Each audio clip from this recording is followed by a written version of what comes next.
So who cares if people hate and try to make you break? Don't ever let them take your soul. Time and time again, life will be a test. No need to hesitate at all. 2 steps forward and I'm looking to say, come on baby, let me give you a tip. Life is grand. Yeah, life is grand. Life is grand. Yeah, life is grand.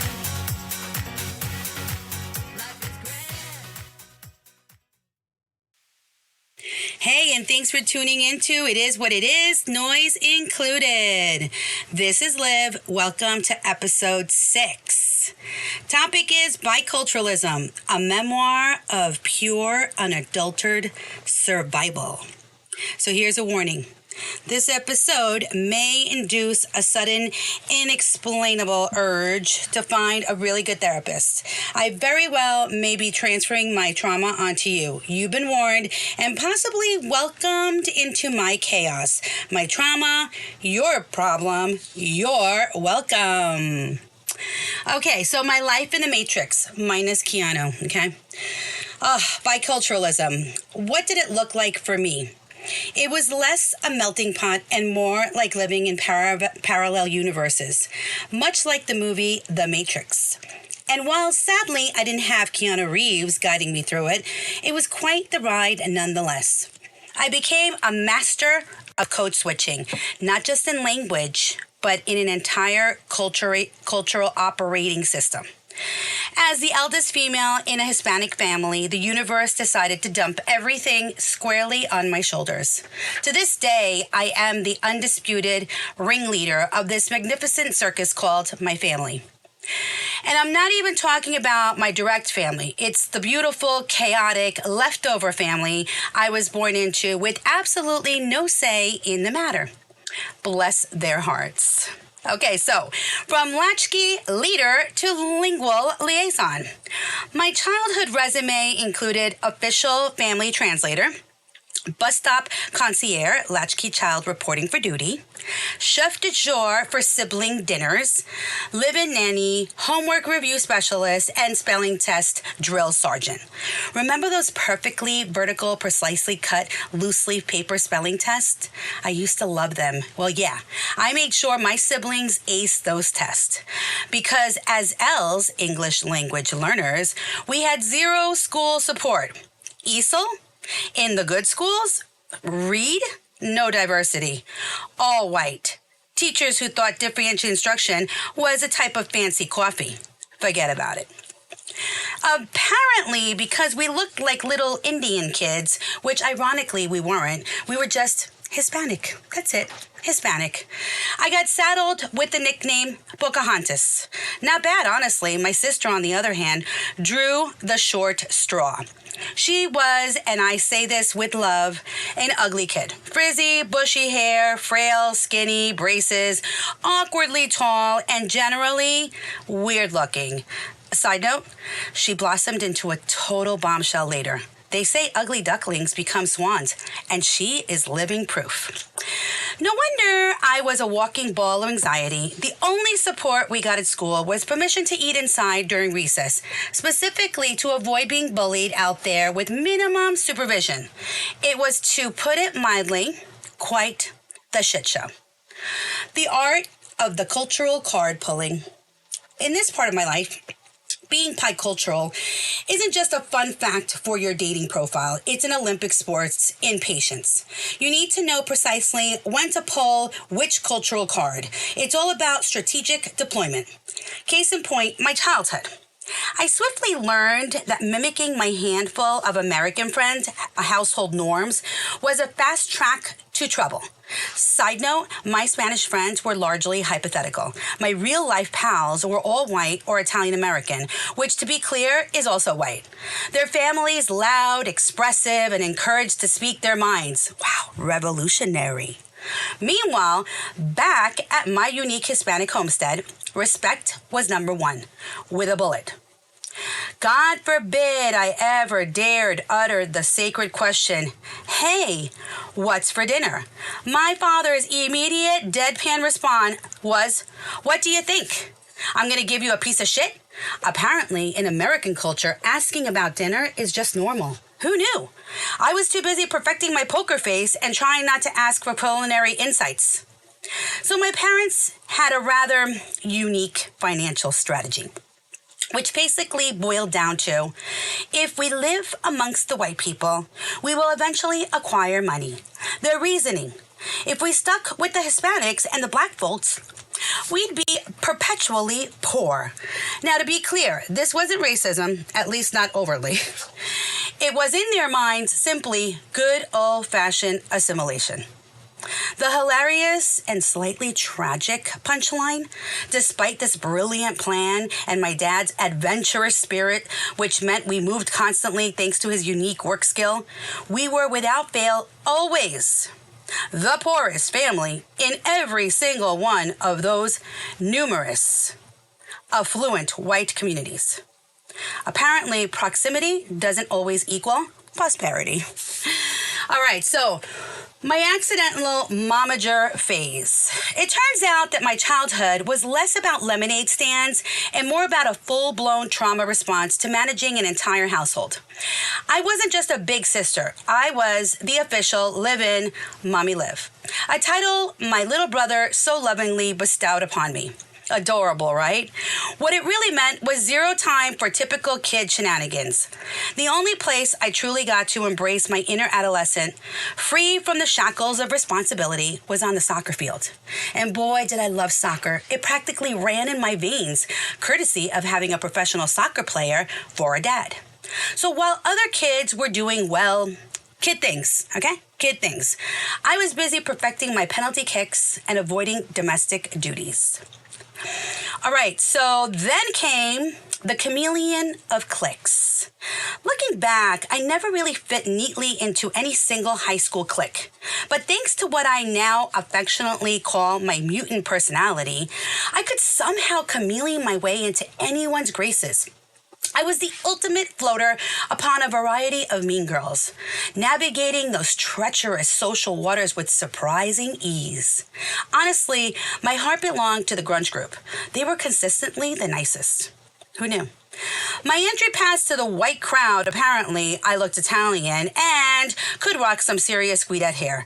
So while I was internally vibing to Nirvana, my external appearance was screaming, I know it's kind of scary, but Jersey Shore.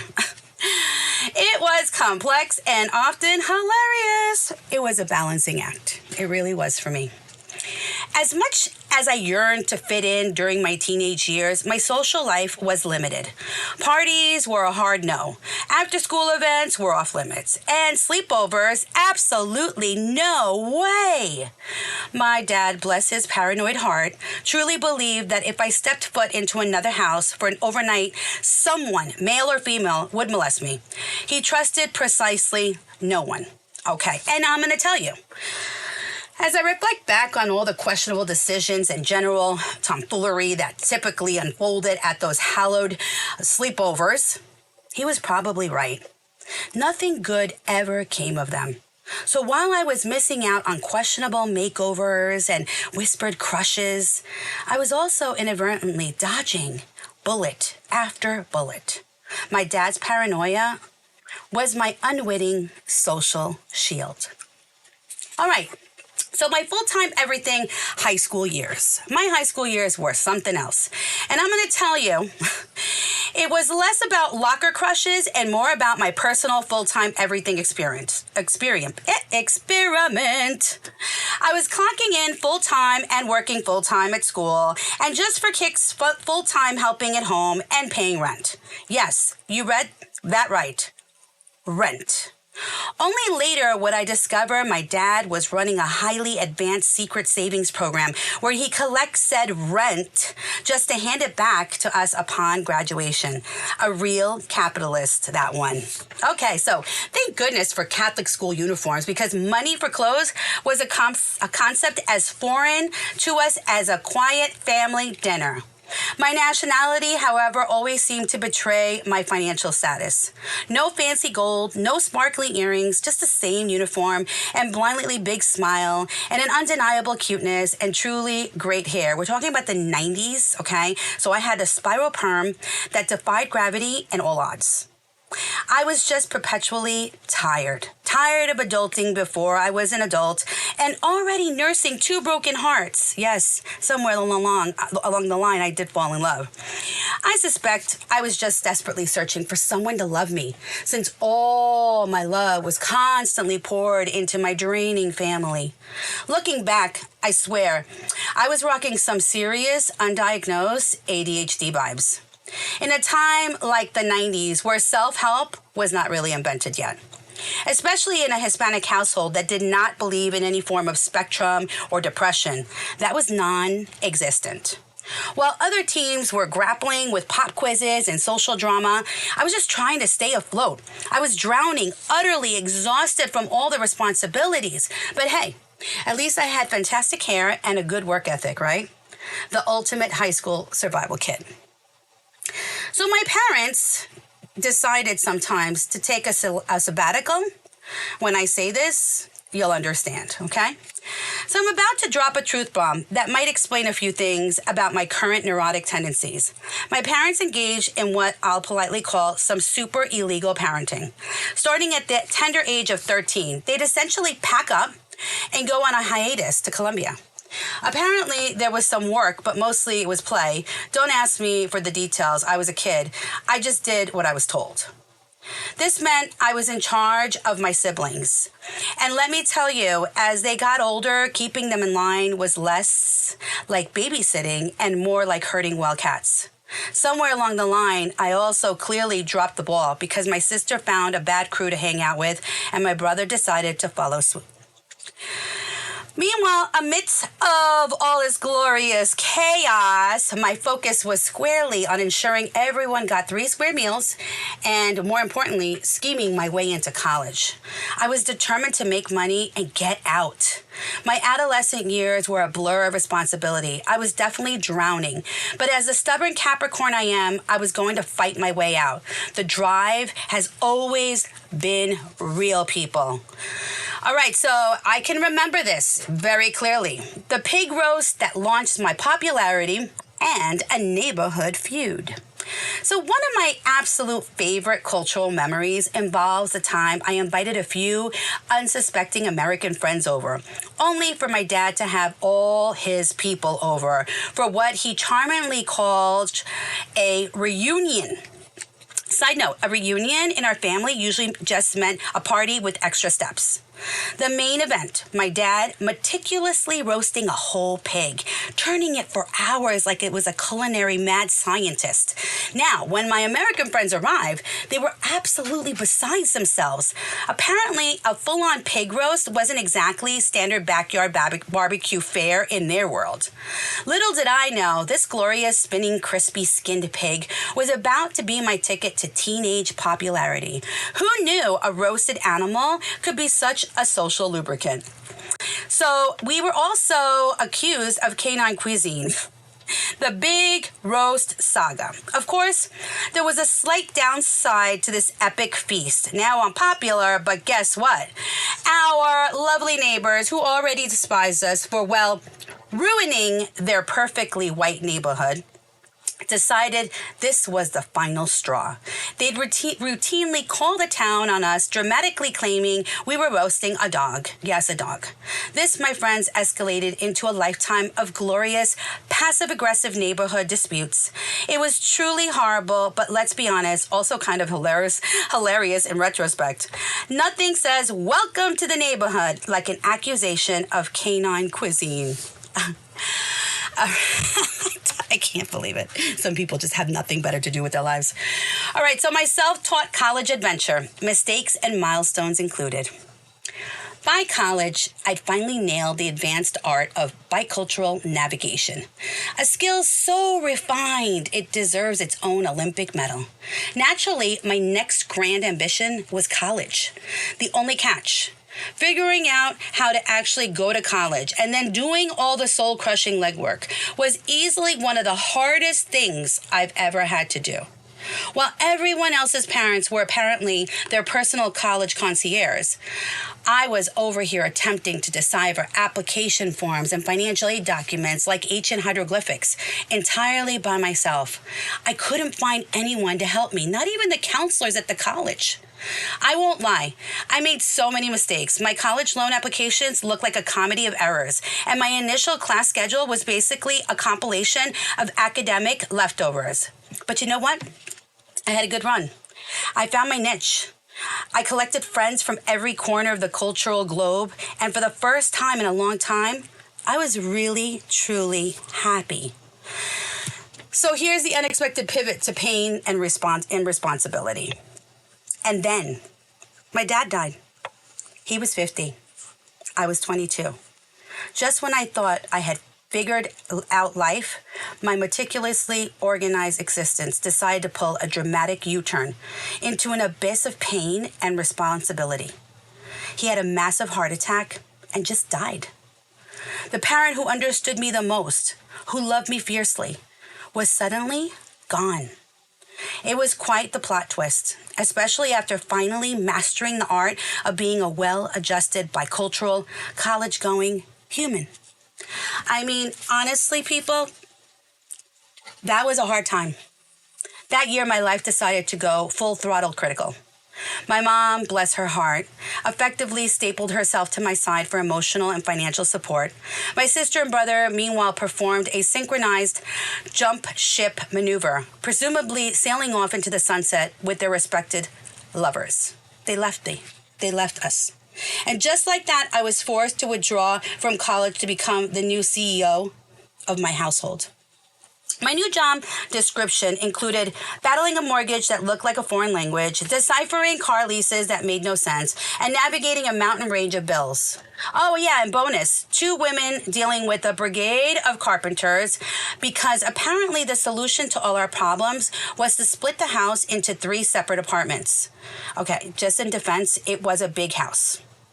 We built the basement, the top floor, and even a charming little cottage in the back of the house. The fun didn't stop there. We then had the delightful task of motivating these carpenters who clearly sensed our unprotected women status and decided to take us for a very expensive ride. We were definitely overcharged to the point where I essentially became an honorary spackling and painting specialist. Yes, I ended up finishing the job. I was spackling and painting, all right, half of the apartments myself. Nothing says tough year like personally applying drywall compound. After my dad passed, I inadvertently inherited a new role. My mom's emotional punching bag. And let me tell you, I developed some serious resentment. I'm going to say it, and I still mean it today. I actually wished God had taken her instead of my dad. Yeah, I said it. I feel sad about saying that. It's not a good feeling. And don't judge me. My coping mechanisms are just sometimes super unique.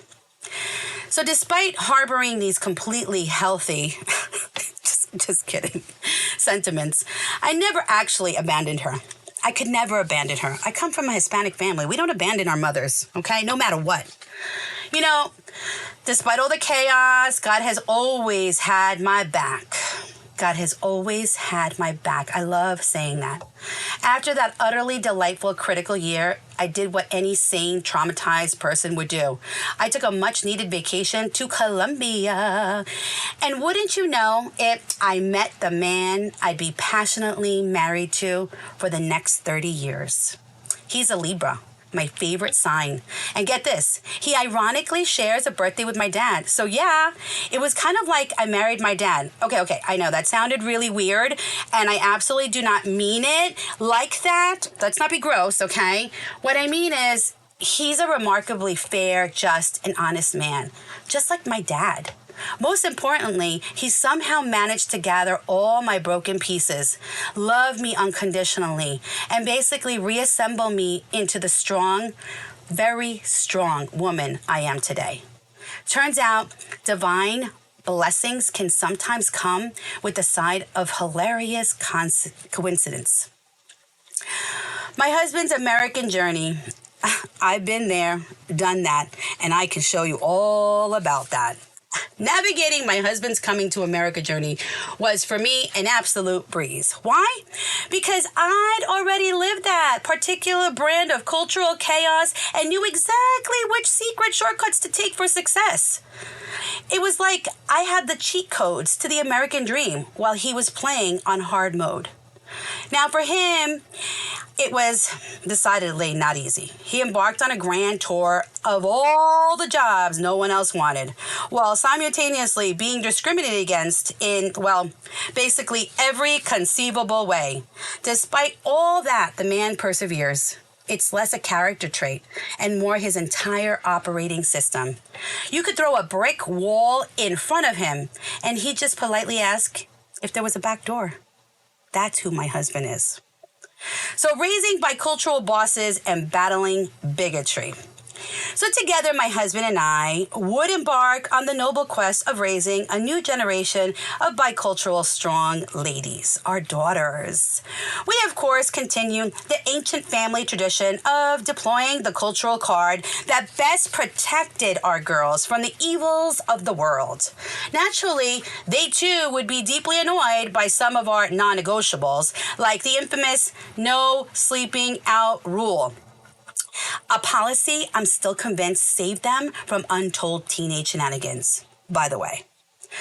Turns out, despite my belief that diversity was happening in my quaint little town, my daughters recently dropped some truth bombs about their own brushes with discrimination.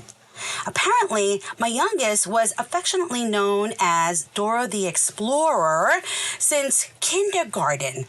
And as for my eldest, her friends apparently lived in a blissful ignorance of her Hispanic heritage until they actually met my very obviously Hispanic husband and would low-key make fun of her dad's accent, which was very frustrating for them because they were very protective over him, very overprotective.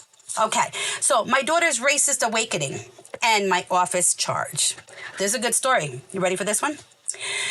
Then came the day I went to my daughter's school to drop off her lacrosse stick because, sporty bicultural kids that exist. And she immediately pulled me aside looking utterly shell-shocked. Short version. While waiting in the main office, she witnessed the secretary making sport of a Guatemalan family, mocking their looks, their clothes, their very existence. My daughter, being the amazing human she is, finally got up and translated for them. The secretary almost performed a dramatic fainting spell, sputtering, sputering. Oh my God. I had no idea you were Spanish. Delivered with a level of disgust usually reserved for finding a fly in your soup. In that moment, I saw it. My daughter had just experienced racism firsthand, and I was mad. I was really mad. I swear I transformed into a human battering ram, charged into that office, summoned the principal and the secretary, and delivered an educated scolding that would make a drill sergeant so proud. I reminded them about judging books by covers. But let's be real, I wasn't fighting for the Spanish family at that point. I was fighting with them because that woman had dared to hurt my daughter's feelings. For those of you who've never felt racism is like a punch to the gut of your soul. A feeling of unprotected shame. And this dumb secretary had the audacity to brand my daughter with it. But you know what? At the end of the day, I was able to fight for them, to support them, something I never had. So all in all, it's a win. Now I've got that song stuck in my head. All I do is win, win, win, no matter what. Yes, and I have that song always playing at the back of my head, especially when people are annoying me. And I win. Seriously, I forged my destiny through more hurdles than an obstacle course. So I really don't want to hear about anyone's crippling sadness. If I can grab life by the balls and occasionally yell at a school administrator, you absolutely can too. So I will leave you with this thought. Grab life by the balls. It might work for you. This is Liv. Thanks for tuning into It Is What It Is. Noise included, smooches, and sending lots and lots of blessings. Bye. And now I'm actually moving on. Gonna keep it real and be strong. Venga, mi que yo estoy aquí. Always been here, you were just blind to see. Why couldn't it just